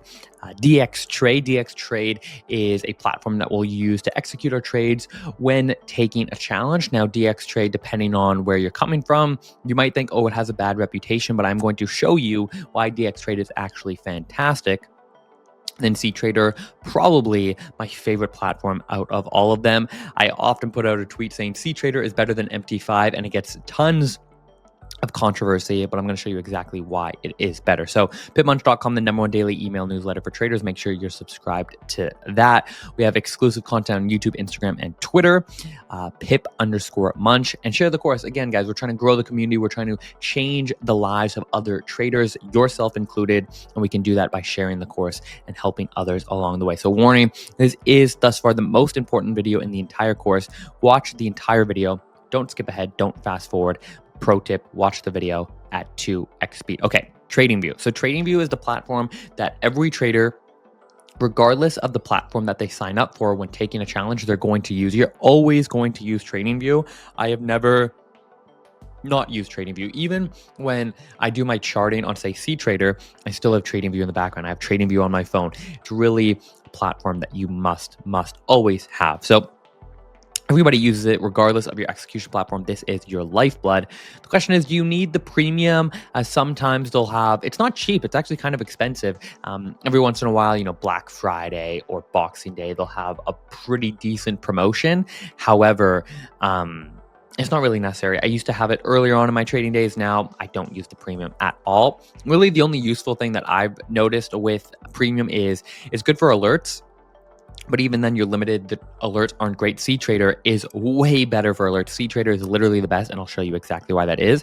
So if you're wondering, do I need premium? No, I really don't think that you do. So if I chart on a CTrader, I still use TradingView for cross analysis plus my secret weapon. So we're going to look way later on in the course, my secret weapon, this tool on TradingView that nobody talks about that really is powerful. And then cross analysis, something we'll look at a lot. I still use TradingView for that. So let's break down how I use it. So again, this is a casual video. So grab a cup of tea, a cup of coffee. I'm going to just scroll through TradingView and show you how I actually go about things. So when we go into TradingView, first off, you can have different watch lists, which is really valuable because yes, these are things that I'm watching. These are different assets that I'm watching, right? So I've got Bitcoin, I've got gold, I've got some currency pairs, I've got the S&P 500, but I have the dollar index, I have the NASDAQ, I've got a bunch of different things. And this isn't just because I'm trading these things, right? I'm not trading Coinbase, I'm not trading the Nikkei, the Japanese stock market, but I'm trying to create a picture of what is going on in the market. I'm trying to create that picture in just a singular snapshot. So I want to wake up in the morning, I want to check this, and I want to see, okay, what is going on? I'm looking at these percentages, and I'm starting to develop a bias, an understanding of what's happening in the market. So having these watch lists are very important, valuable. I think if you want, you can create multiple ones, right? This is my red list. You can create more. I think you might need premium, which you do. So that's totally fine. You can just have one. You're going to want to have obviously what you're trading, what you are looking at. So we hump into the charts, we go into what they call super charts. This is what you're going to have. Now, if you're straight out of the box, if you just signed up, this is not what your chart's going to look like, but that's totally fine. You can customize it. I like the black background. I used to have the red or green candles, used to be blue. I've played around with it a lot. I used to have a gray background, a white background, you name it, all kinds of different stuff. So you can totally customize it for what you find is the best. Again, this section of the video, you might already be completely familiar with TradingView. So I'm just going to show you, how I use it. So this is what mine looks like. I have this little bar of tools that are favorited, and I find that really helpful. So what you can do is you can do that here. So I use horizontal lines a lot. I use trend lines a lot. So you're going to want to go in, you're going to want to favorite the trend line. You're going to want to favorite the horizontal line. And then in here, we have the fib retracement, trend-based fib extension. I think we're going to get rid of that actually. And let's see if we can move these, which is great. This is the long position because they were getting a little bit unorganized. And then we have the fib there. Let's actually move that here. Let's move the box over here. Okay, that'll be pretty good. So you can see we don't have that many tools. I think I will save the text as well because I use that for videos. But basically, you want to just add these to your favorites. You want to have them close. So in the projection, long position, short position, that's going to help us determine how large our stop loss is going to be. So we can adjust it like that. Trend lines, obviously, so we can, determine, well, where's a trend line? So we have that there. Fibonacci, right? When it comes to Fibonacci, we're going to look at this in more detail, but the levels that I use are the 0, the 23.6, sometimes 38.2, 50, and obviously the 61.8. So you could see here, we bounced off the 50 perfectly, right? So high to low, and then we retrace at the 50. You could have taken a short trade there, and that would have worked out excellent. But these are the tools that I use. These are the tools that we're going to use in the course. We're not using anything fancy. We're not using any of these, fib spirals, price range, bar patterns, ghost feed. There's so many things. Elliott wave impulse. I used to use that a little bit, but cyclic lines, time cycles. There's so much stuff that you could just get totally bombarded with stuff. And again, simplicity is the ultimate sophistication. So we're going to keep it simple. These are the things that we're going to have. So I recommend that you go ahead, you add these to your watch list. Make sure you have a TradingView account. Hopefully you already do. Make sure you're just comfortable with the charts. Play around. Really, this ruler tool is good to calculate, the moves, the percentages. You can delete all of your drawings here. Last thing, in terms of indicators, we're going to go into that, but you can add indicators here. And these are, wow, that's interesting. These are ones that I used to use way back in the day, going back like 6-7 years. Ichimoku cloud, Bollinger Bands. That is wild that those are still favorited. I had no idea. I used to use the RSI, the Relative Strength Index, which is a guy at the bottom. I have too many indicators, so I can't throw that on. But you're going to want to add the daily moving averages to the intraday chart. So that is these big ones. Bitcoin's moved so much so you can't see it. But if we go over to like pound cat, you can see these big lines here.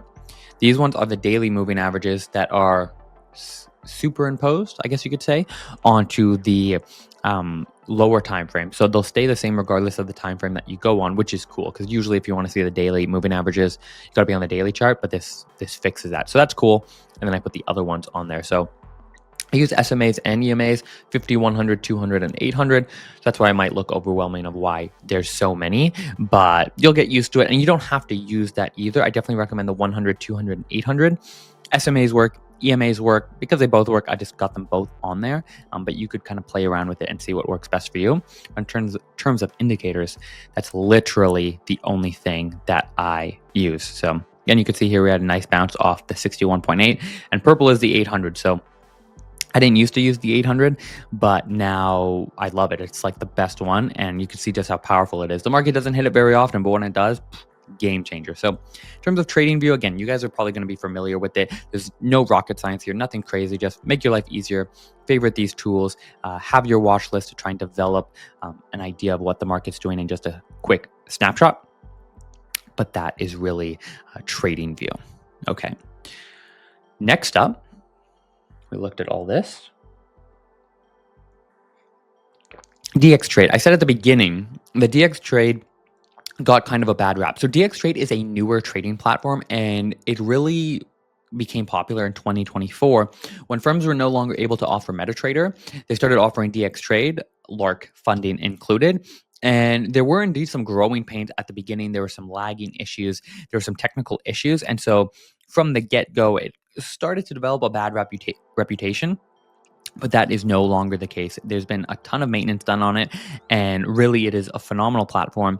And I'm going to tell you exactly why. There's one specific reason why it is great. Again, this all comes down to when you're signing up for a challenge, you need to determine, well, what trading platform do you want to take it on? At Lark Funding, we offer DX Trade and C Trader. Other firms will offer other sorts of platforms.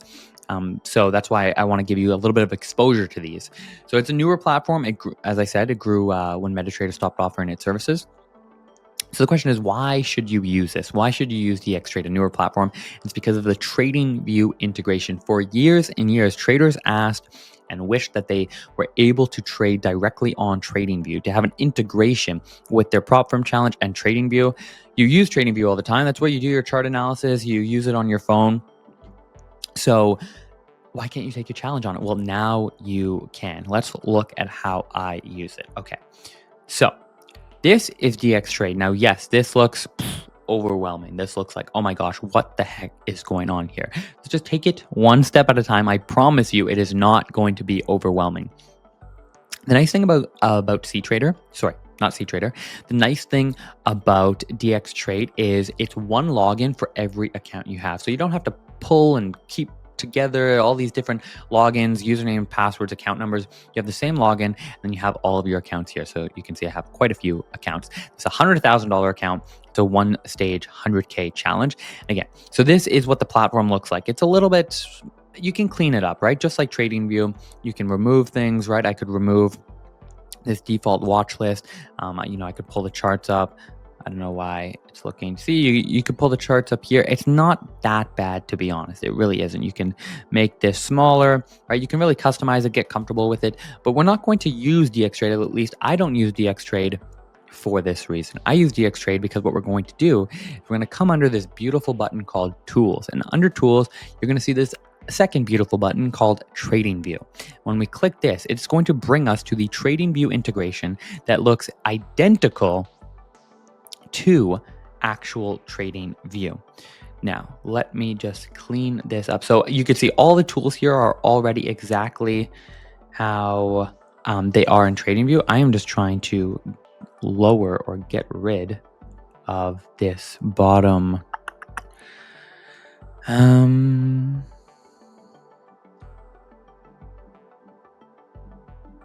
is a way to, there we go. Perfect. So now all of a sudden we are on the interface that looks exactly like TradingView. And this is going to make your life so much easier. So if we go over to say pound yen, right? Just like TradingView, you pull up the charts. This is the 1 minute chart. Let's go over to the 1 hour chart. And all of a sudden you can start to you can do your analysis. You could play with the charts the exact same way that you use TradingView. So you could chart up directly here. You don't even have to go back and forth anymore. You can literally just do everything on DXTrade and you'll be good to go. So if we want to throw I don't think you can favorite things. I think that's the only downside, but again, not a big deal at all. You can still do all of the customization that you would have on the actual TradingView platform, right? If we want a fib retracement, and draw this here. Obviously it looks terrible. This is a new account, so I haven't customized it, but I can show you, right? We want the 3861. We don't want this one, that one. We don't want any of these ones, right? And then if we go to background, right? We don't want a background. And then for the colors, we could go through and we could make them all, I don't know. Whoops. I don't remember what I clicked here, but anyways, we go red, right? You could play around with it. I won't waste your time, but it's just like trading exactly on TradingView, which is going to make your challenge so much easier because you don't want to be practicing demo trading, getting familiar with the platform, and then when you take the challenge, you're on a completely different platform. That's just going to make your life difficult. It's unnecessary to have that level of difficulty in your life. So the DXTrade TradingView integration is really an excellent platform to consider when taking your challenge. It's going to make everything easier. Now, there are pros to CTrader that we're about to look at that DXTrade doesn't have. So it's up to you. If you like the comfortability, if you like being familiar with this integration, this is going to be the easiest one for you. You can use TradingView when you prepare for your challenge, and then when it comes to taking the challenge, boom, you are ready to go. There's nothing else that you need to do. So it's a personal consideration that you'll want to keep in mind, but really it's an excellent tool to have, and it's something that traders have been asking about for years. Okay. So we went through all that, yeah. CTrader has been my favorite platform since the day that I started trading. When I first started trading in 2017, The first platform that I got familiar with, that I learned, that I used was CTrader. And I said that many traders for years were dreaming of the day of being able to use a TradingView integration to pass their challenge. We now have that. But myself personally, I dreamt of the day of being able to take a prop firm challenge on CTrader. When I took my FTMO challenges, actually, it was on CTrader. It is a phenomenal platform. And so many traders, I have no idea why, so many traders sleep on CTrader. It is the best platform and it does not get the recognition that it deserves. So hopefully right now I'm going to convince you why CTrader is the best platform. Okay. All-time favorite, not 2017, 2016. It might be intimidating at first, but personally, I'm not that tech whizzy, whatever you want to say. It's not that, maybe the colors are overwhelming, but it's not overwhelming, trust me. So what is it great at? CTrader is great at charting. You can do your charting directly on CTrader, which is rare. I never did my charting on MT4, MT5. Not a great platform. So you could literally do your charting. I'm going to show you why. The alert system on CTrader is the best in the world. It is, you can set an alert in a second and it's excellent. It's fantastic at execution and it's fantastic at trade management. Everything you would want in a platform, CTrader offers. I am going to sell you on this platform by the end of this video, by the end of this lesson, trust me. Should you chart directly on it? I often do. The problem is the price feed and how it impacts the moving averages. That's true. So depending on who you trade with, what broker you trade with, what prop firm you trade with, the price data that it has, it might only go back a year, 2 years, 3 years. Others will go back 10 years. Others will go back more. And so depending on how much data it has, it'll impact the moving averages, which is why I still use TradingView. That's kind of the only downside because TradingView has more data. But that's really the only sort of downside, but it's not even a downside. It's almost as if it's an even more exponential moving average. I'm getting into the weeds here, but exponential moving averages versus simple moving averages, they move faster. They have a higher weight towards more recent price action. So if there's less price data on the charts on CTrader, they're just going to be even more exponential, which isn't necessarily a bad thing. I still look at both, okay? Let's look at how I use it, my beloved CTrader. So this is it. Now, I don't want you to get overwhelmed. I'm filming this on Sunday, so I can't actually execute a trade right now, but I'll show you that it's excellent. It's such a good platform. So first things first, how about we go to pound CAD and let's just go to a blank chart. Let's remove all the drawings, okay? So let's just look all the way. Let's just look at the screen in its entirety, in its full glory. So let's go to the 4 hour. This is CTrader, okay? What you have up here are your time frames. So we'll go through the platform, okay? So you have your time frames up here. So you've got the daily, the 4 hour, the hourly. Here you can adjust the zoom on the chart. Okay, very simple. You can drag and pull and do your normal stuff. You could have multi-chart mode, so you could look at multiple charts at once, which is cool. I never really do that, but you could. You could do full screen chart mode. Free chart mode, I don't know exactly what that is. I never use that. I just always like having my charts in full. Sometimes I guess you could, if I'm maybe in 2 trades or looking at 2 things, I'll have 2. Or if I'm using a monitor, now it doesn't look great because it's on my laptop. But if you're using a monitor, you could do both. And then multi-chart mode, we looked at that. So that's really what's going on up here, okay? In terms of having actual assets to trade, all you have to do is you press this plus button and you can pick exactly what you want to trade. So it's broken down by popular markets, right? You could look at metals, you could look at oil, right? Or you could look at FX and you got all of these FX pairs that you could trade, right? So you could pull up anything and it'll load. See, it'll load and then you could trade that, okay? So super easy to add charts, super easy to scroll through timeframes. What sucks about TradingView is if you go on the 1 hour chart on TradingView, like let's say I want to study the pound CAD on the 4 hour, but I did analysis on pound yen on the 1 hour, right? It sticks to the 4 hour. You have to go through and you have to change it and then you got to reposition yourself. Whereas here, we can actually get rid of DX trade. If I'm looking at Aussie yen on the 1 hour, I do my analysis on the 1 hour. This is the view that I want, but Bitcoin, I want the 30 minute. You could see it sticks to the 30 minute. You don't have to go back and forth. Okay, so you can add all of your pairs here. go through that. Here we have moving averages. Okay, so as I said, I like using the simple moving averages, the SMAs, and the exponential. Unlike TradingView, there's no limit to how many. I mean, maybe there is a limit on CTrader. Maybe you can only put 100 indicators, but there's really essentially no limit on what you can do. So all you do is you go to, I haven't added them in a while, but I'm double clicking here and I'm going to indicators.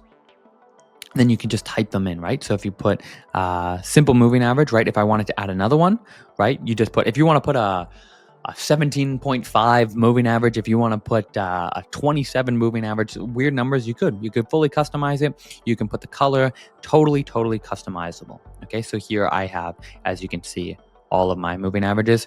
The reds are 50s, the blues are 100s, and then, oh no, I don't have 50, so maybe it's 100, 200, and then the 800.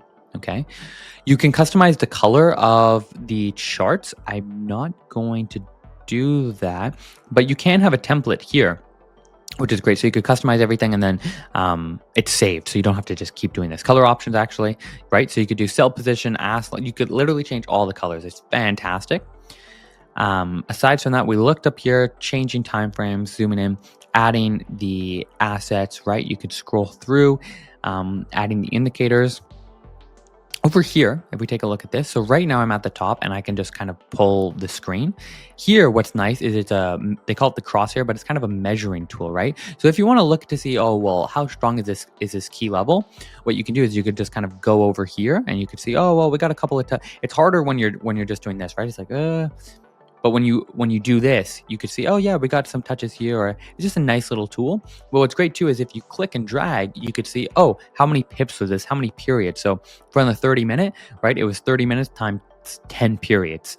This was 1,700 pips. If we go over to pound yen, where the pip calculation isn't so weird, oh, this was a big move on the 1 hour. How many pips was this? Right, there was 489 pips. So it's super easy. It was 50 periods. You could track what the price is, the exact price. So it's really just a nice tool to have. This is synchronized crosshair. I've never used that. I've never used market snapshot. Here we have some tools. So if you want to actually chart in TradingView, which I sometimes do, it's very easy. So we have here our trend line and our horizontal line. Those are really the only two that we'll use. So if we wanted to draw a trend line, right, there's no trend line here really, but we could do that. You could change the color. And what's cool too is I believe if you double click on it, what you can do is you can do this feature called, you can lock it, which is nice, so it doesn't move, but you can extend to infinity. So it'll just keep going, and then it actually really, it magnets quite well to the wicks. You can see that's not me really moving it. I'm just moving my mouse slightly, and then it's connecting, it's gluing to those highs and those lows, to those points, right? You could see how it's kind of jittery there, which is cool. So that's why it's helpful to sometimes extend to infinity. And then if you don't want it, you could unextend, but it's still locked in, which is pretty nice. Okay. Obviously horizontal lines, we could throw those on there. So we've got those two lines, nothing in here. The pencil I don't use, this I don't use. And then I'll use the Fibonacci. So Fibonacci retracement, again, from this high to this low. Right? And then you could change the colors if you want. So you go in, you could change, oh, well, we want to take a sell on the 38.2. So we'll find the 38, which is here. Let's make that red. And then all of a sudden, boom, it's red. Okay. So that's nice. So now all of a sudden we're charting on CTrader. It's so easy to use. We don't really even need to use TradingView anymore because of that. Again, it's a personal decision, but I hope you're starting to see how easy it is and how great it is to use. We can also use these boxes, right? So if we want to draw a zone here, we can do that. We could change the color, and then we'll want to change the opacity so that it's not quite as, well, I made it a little too clear there, but you get the point. So that's in terms of charting. That's in terms of the layout of how the platform works. If I double click here, I can delete all of these. Remove all drawings. Now, what I want to look at is the trade execution and the trade management. So I can't take an actual trade right now because the market is closed, but it is fantastic. So what we can do here now is, let's say we want to take a trade. We hover over this button here and we go to Trade Watch. That's going to pop up this here. So we have positions, we have orders, history. So if we want to see what's going on with the history, if we want to look at like current month, we can look at all the trades that I've taken. This is a challenge that I'm currently working on. We go to price alerts, and transactions are things that just took place. So let's say we want to take an actual trade. We're on pound yen here. There's a couple of things you could do. Let's say we want to take a sell.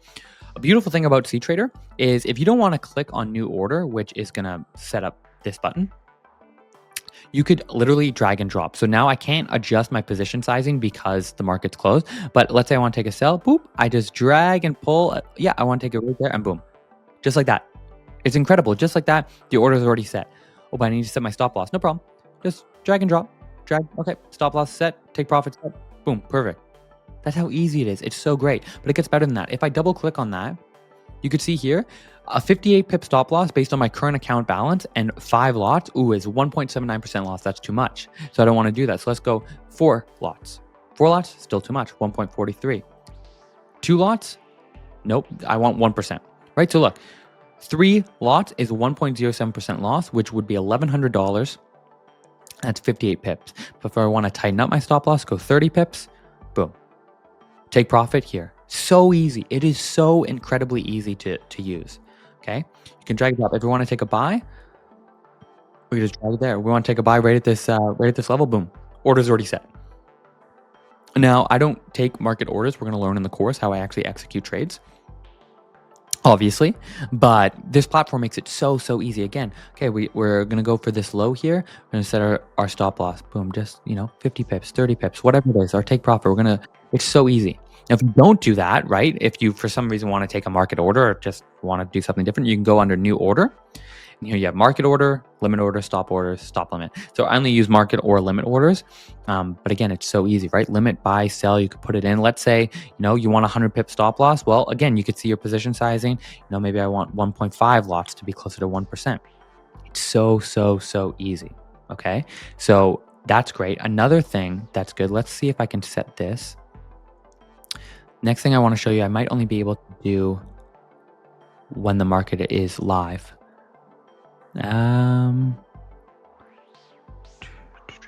I think I can't show you. So there's something called advanced protection.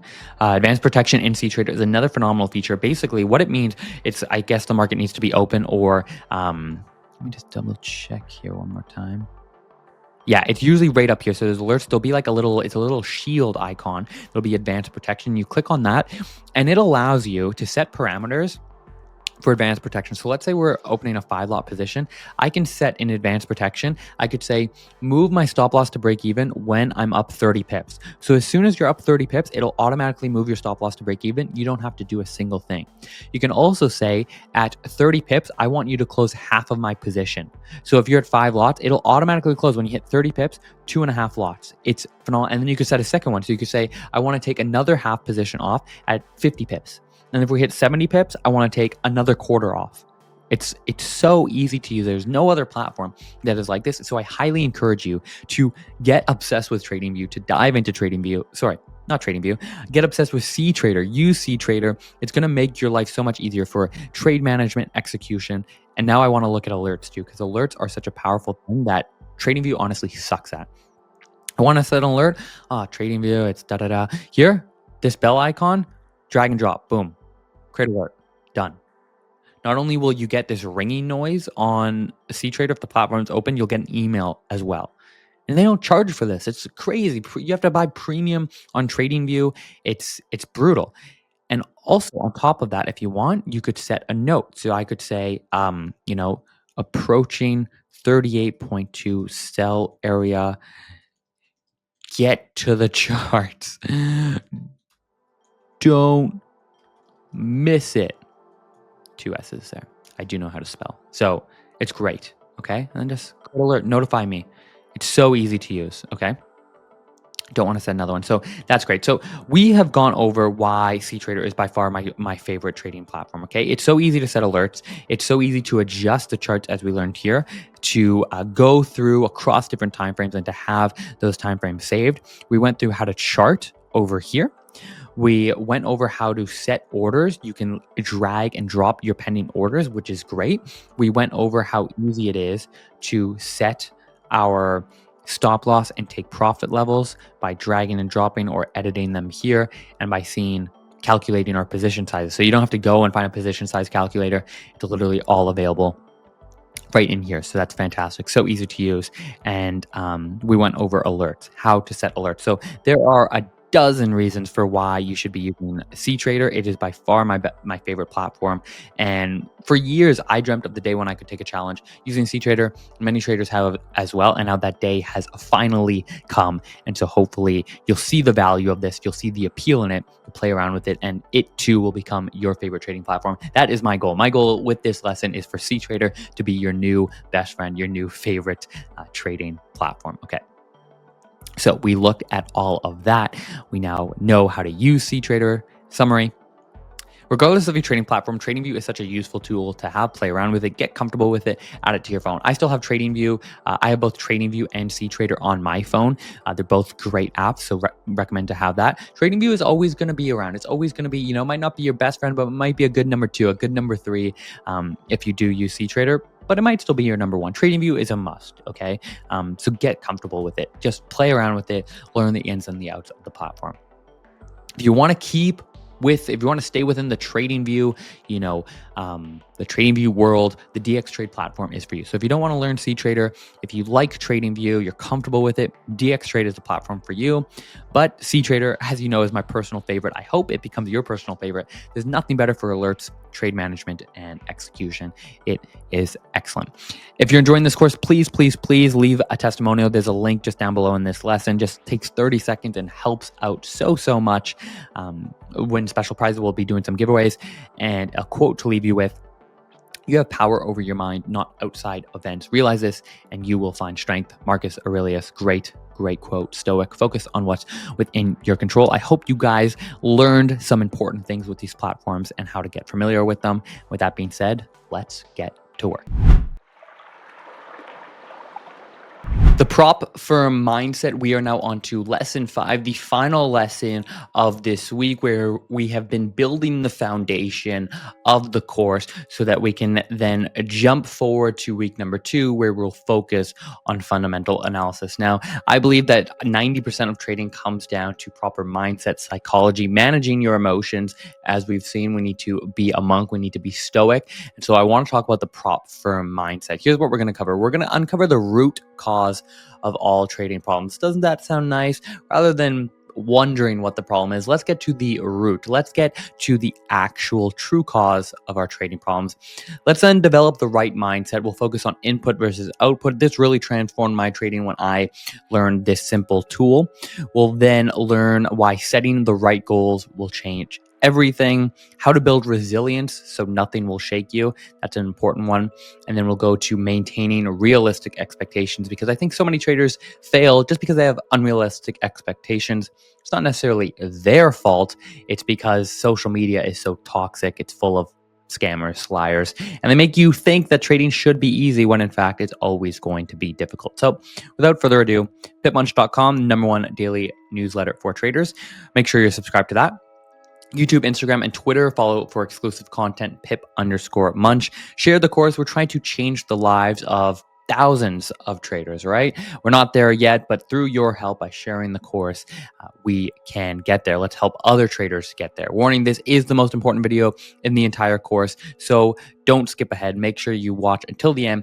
There's a crazy stat that only like 10% of people, even less 4% of people finish a course. So be that 4%, get to the end. But pro tip, watch the video at 2x speed. So without further ado, the root of all trading problems.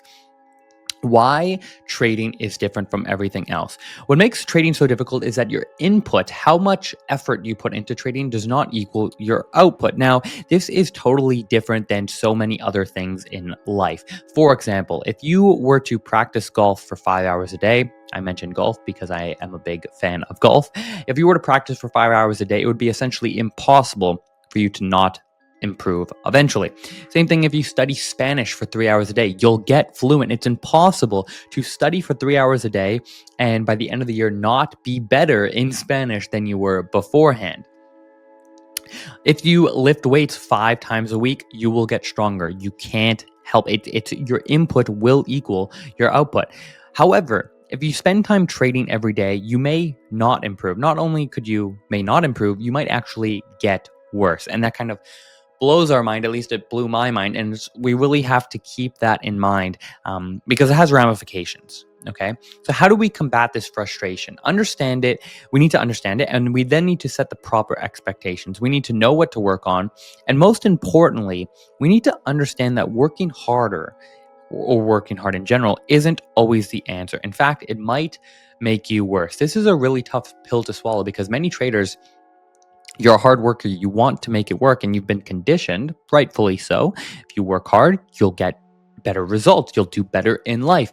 But trading, unfortunately, is not the same thing. You could work hard, put in more time, put in more effort, study the charts more, spend more time on the charts, do all this back testing, which I don't believe in, and you'll actually get worse. Not all the time, but you could stay stagnant or you could get worse, which is not what we want to do. So we need to understand this. We need to accept it, okay?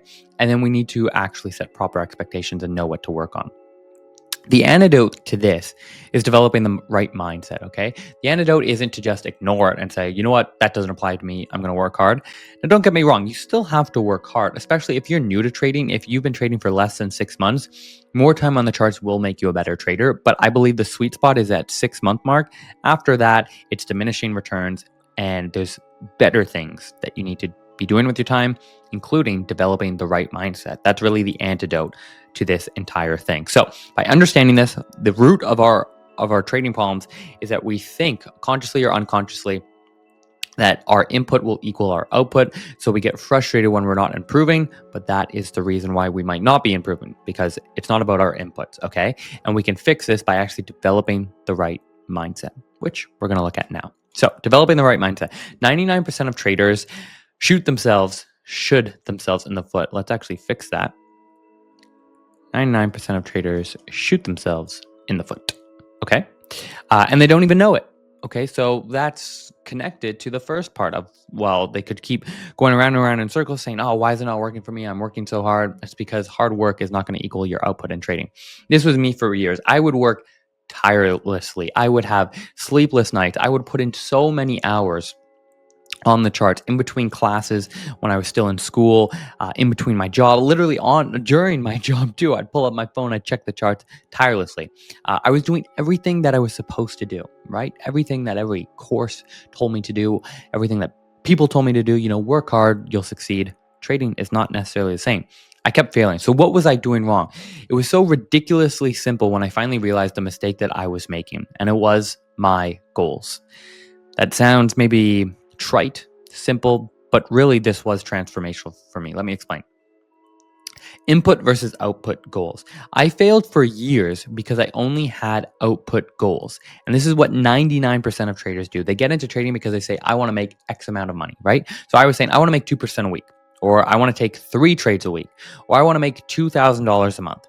When I didn't hit these goals, I thought I failed, right? I set a goal, I didn't make it, so I failed. That's the definition of failing, right? You set a goal, you don't make it. Well, you didn't make it, you failed. So because of constantly failing, I would change my strategy, I would change my system, I would do anything to try and figure out where I went wrong. But the truth is, I wasn't going wrong anywhere, right? So I was doing actually a lot of things right. I was actually, in hindsight, a decent trader, but I thought I was failing. Not because of my trading results, but because I wasn't hitting my goals. Even if I said I was going to make $2,000 a month, but one month I only made $1,000, I still felt like a failure. My goal was $2K. I made $1K. I didn't make it. That's why we need all goals to be output goals. And this is really intimately connected with the previous lesson where we spoke about stoicism, of only focusing on things that are within our control. That means output goals are things that are 100% within your control. If you fail, it's on you. It's not because of some external factor that's 100% outside of your control. So from a big picture perspective, what we're trying to accomplish here is we're trying to avoid this. We're trying to avoid the feeling of failure, not the feeling of failure. We're trying to avoid failure that is not within our control, because when traders feel like they're always failing, that's when they strategy hop. That's when they do things that aren't going to serve them well. We want to avoid that. We want to shift our success to be within our control, 100% within our control. And that's the difference between output goals versus input goals. Output goals are what you want to get, but you can't control them. You can't control what the market does. You can't control how many setups you get. You can't control You can't control anything that the market does, but there are many variables within trading that are within your control. Those are input goals. Focus on those, and then those output goals will naturally be more likely. So, examples of goals that you should set. These are some of the goals that I set. So, the hours you trade every day, right? Are you going to trade 2 hours a day, 3 hours a day, 4 hours a day? That is within your control, 100%. How much you risk per trade, also totally within your control. You're going to risk 0.5%, 1%, 0.75% per trade. That's on you. The pairs you trade, you get to decide, not the market, you get to decide how many pairs you trade and what pairs you're going to trade. Are you going to focus on mastery? You're going to pick 1 or 2 pairs and focus on mastering those? Or are you going to trade 5, 6, 7, 8 pairs? That's for you to decide. How well do you execute your trading plan, right? You have your trading plan, which is going to keep coming up over and over again in this course. How well do you execute it? That's on you. It's not dependent on the market. It's dependent on you. How do you handle news events, right? Do you trade them? Do you ignore them? Do you implement them? How do you manage your trades? Do you play with your orders all the time, or do you let the market do what it wants to do? Again, all of these things are connected to the trading plan. You should have these rules in your trading plan, but these should also be your goals. Instead of saying, I'm going to make $2,000 a month, no, that's a stupid goal. Your goal should be, I'm going to risk 1% per trade every single trade that I take. Another goal is I'm going to trade from 9 a.m. to 11 a.m. Eastern time because those are the best time. That's the best time of day to trade. We have the crossover between the New York and the London session. So every single day in my calendar, it's blocked off 9 to 11. I'm at the charts, right? If you do that, you implement the 1% risk per trade, right? Those are within your control. You can be a total 100% success by doing that. And naturally, those output goals of wanting to make, say, $2,000 a month, you'll be able to achieve. Okay. So how do we build resilience so nothing will shake you? And first off, I just want to really reiterate that this for me was very transformational. It was very powerful. By setting the right goals, you shift your success into your hands. And I don't know about you, but I want my success to be dependent on me. Okay. How to build resilience so nothing will shake you. That's why we have input goals. Just setting the right goals will make a massive difference. It will shift your focus to areas that you can actually improve and control. At the end of the day, we really just want to feel like we're in control, both in trading and in life. We want to feel like our success is dependent on us, not some external factor that we can't control. Now, I believe that not caring equals power. This one is counterintuitive, but works really well. Do you care when you lose a trade that is 0.01 lots? No, because you lost maybe, I don't know, $2 or something. Do you care about a demo account loss? No. That's why traders do better on demo, because they don't care. There is this sort of power in not caring. And we kind of want to adopt this mindset to build resilience. It's this sort of nonchalant, it's hard to describe into words. I've known people in my life that did excellent at things simply because they didn't care. An example is when I was golfing competitively, I had a buddy who was always better than me. I looked up to him, but it drove me so mad at how I worked 10 times harder than him. I was practicing constantly. He would never practice, and he would do so much better than me. And even when he played poor, the way he walked, the way he acted, it was just like, whatever happens, happens. He kind of let go of control. And it's counterintuitive because when he let go of it, he always did better than me. Whereas I was holding on so tight to, wanting to play well and get good scores. I'm sure you could probably think of people in your life that, things seem to go well for them and they don't really care. There's power in that.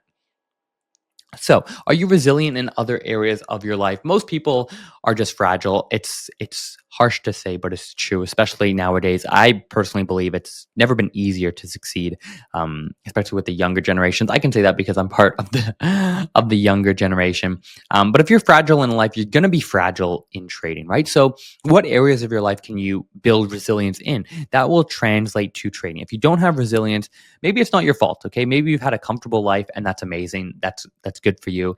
But we need to force ourselves to build the muscle. Resilience is a muscle. When difficult things happen in life, we're forced to either respond with resilience to push through it or to kind of melt at the difficulty of it. And I think, it's our job to build resilience and to not melt when things get difficult. And so if you don't have a lot of resilience, it doesn't mean you can't develop it, right? I would say I'm a very resilient person. But that's because I've had, some difficult things happen in life, and I've kind of been forced to be resilient, and that's totally fine. If that's not you, that doesn't mean you can't build it, right? So ask yourself on a daily basis, well, what's something you can do to build that resilience, to build that muscle of doing difficult things and managing and handling difficult things. One thing I like to do is cold showers. Makes me feel good. It's difficult, doesn't take that long. It's a little trendy right now, but that's really a very simple thing that you can do to build resilience, right? It's uncomfortable, but it gets easier with time. And I do truly think that translates over to trading, so that nothing will shake you. Connected, I believe we spoke about this in a previous lesson where we touched upon it, but books. I don't like trading books. 90% of traders fail. 90% of traders read trading books. So I don't really want to listen to those trading books, but I think that the best trading books are non-trading related. So a few books that transformed my trading in hindsight is Any Tick Not Han book. We spoke about that in, I believe, the previous lesson. Anthony DeMello, he's really good. Obviously, podcast. David Goggins is very stereotypical, but I think he does have a time and a place. You don't want to live like David Goggins, but you want to be David Goggins for like maybe an hour a day. And podcasts, right? Just listening to other people do things or achieve things that are kind of beyond your current realm of possibility, right? Saying making $1 million a month, right? For me, that's like, oh my gosh, that's crazy. But if you listen to a podcast of somebody making $10 million a month, well, that kind of breaks your reality of what you think is possible. So I think that connects well to resilience. And sometimes a little faith is all you need. I'm glad that I put that in. It's true. Sometimes a little faith is truly all that you need. So maintaining realistic expectations, okay? Social media toxicity. I talk about this quite a bit on our YouTube channel or on social media. Often our problems come from just having unrealistic expectations. If you go to YouTube, Instagram, these influencers try and convince you that trading is so simple, that it's so easy, that if you're not making gazillions of dollars, if you're not driving Lambos, if you're not traveling the world, you're doing something wrong. But really, these traders aren't really making money from trading. They're selling a lifestyle, and that's how they're making their money. And so when you have those unrealistic expectations, you're not giving yourself the opportunity to actually make money, to build this lifelong skill. If somebody told you, hey, I could guarantee that you'll have a money printing machine in 5 years from now, but you can't make a single dollar for 5 years, would you take it? I think most people would say yes, but their actions say otherwise. They don't give themselves the grace or the opportunity to actually build the skill, which takes time. We fall for these flashy lifestyle scammers, really is what they are. A good example that I like to give is, are you upset in medical school on your first week when they don't let you perform brain surgery? Of course not, right? Of course not. We think that's so ridiculous. Of course you wouldn't let somebody first week of medical school perform brain surgery. So why do you think as a trader on your first week or first month or first year that you should be doing these incredible things? It takes time. Okay, so give yourself the opportunity. If I could guarantee you, this is literally exactly what I said. If I could guarantee that you'd have a money printing machine in 5 years, but for the first 5 years you wouldn't make a single dollar, would you take the deal? Many will say yes, but their actions say no. So I think just ignore it. Ignore everyone. 99% of traders online and everything on social media is fake. Ignore the noise. The best traders are the most private. I went to the house. It was actually, I didn't go. A buddy of mine was house shopping, and he went to go see this house. It was over $2 million, and he's getting a tour of the house, and they go down into the basement, and he gets into the basement, and there's this huge trading setup. There's a Bloomberg terminal, tons of screens, and he asked the real estate agent, what's going on here? And the owner of the house was a trader living in a $2 million house, and eventually my buddy, he ended up finding out who it was. He got to speak with him, and the guy has no social media, completely offline, completely private, but he's living in a $2 million house and he's absolutely crushing it. Okay, and we see it all the time at Lark Funding. The very best traders who have earned the most payouts typically don't even have social media. So really, you do have to ignore most of the things that you see online. Lastly, remember, often the biggest payouts are from gamblers, and you have no idea how much they secretly spent on challenges. This is a big one. When I say social media toxicity, you might be thinking, oh, but this guy's legit, He might be legit. Of course, there's always that chance. But remember, often the biggest payouts are from gamblers, right? An $11,000 payout, but they spent $9,000, $10,000 on challenges, and they're not showing you that. So you always have to take everything with a grain of salt. Okay, so summary. We're getting ready to jump into fundamental analysis next week. It's going to be excellent. I'm really excited, but I know perhaps you might think, oh, this is a little slow. I just want to get into it. Remember, we're building our foundation. We don't want to build a house on sand. We want to build a house on rock. So the root of all trading problems stems from the fact that just because you work hard, it doesn't mean you're going to make money. This is fundamental. We need to understand this. Therefore, once we understand that, 100% of your goals should be based on your inputs, not the outputs you desire. This shifts your success to be in your hands. So ask yourself, what are goals that I can set that are 100% within my control? Those are what you need to focus on. Not caring equals power. Build resilience by doing tough things and not needing to make money in trading. That's a big one. That transformed my trading. Trading offers so much downtime, and we need to use that downtime productively. So if there's something that you can do to make money on the side from trading, to not need to make money from trading, that's really going to empower you, and it's really going to help a lot. Number 4, remember the 5-year money printing machine. Would you take that deal? If you say yes, make sure your actions aren't actually saying no. That's huge. Give yourself the opportunity, give yourself the chance, give yourself the grace to learn, right? Remember brain surgery. You're not doing it your first week on the job. You're not doing it your first week or your first year, first couple of years, right? It takes a lot of time. Okay. If you could leave a testimonial, the link is down below. Helps me out tremendously. Please, it takes only 30 seconds. I really do appreciate that. Remember, faith as small as a mustard seed can move mountains. I like that one, Matthew 17:20. Really, sometimes that's all you need is a little bit of faith. That being said, let's get to work. We're about to jump into the fundamental analysis part 2, one of my favorite parts of the entire course, and I hope you're as excited as I am.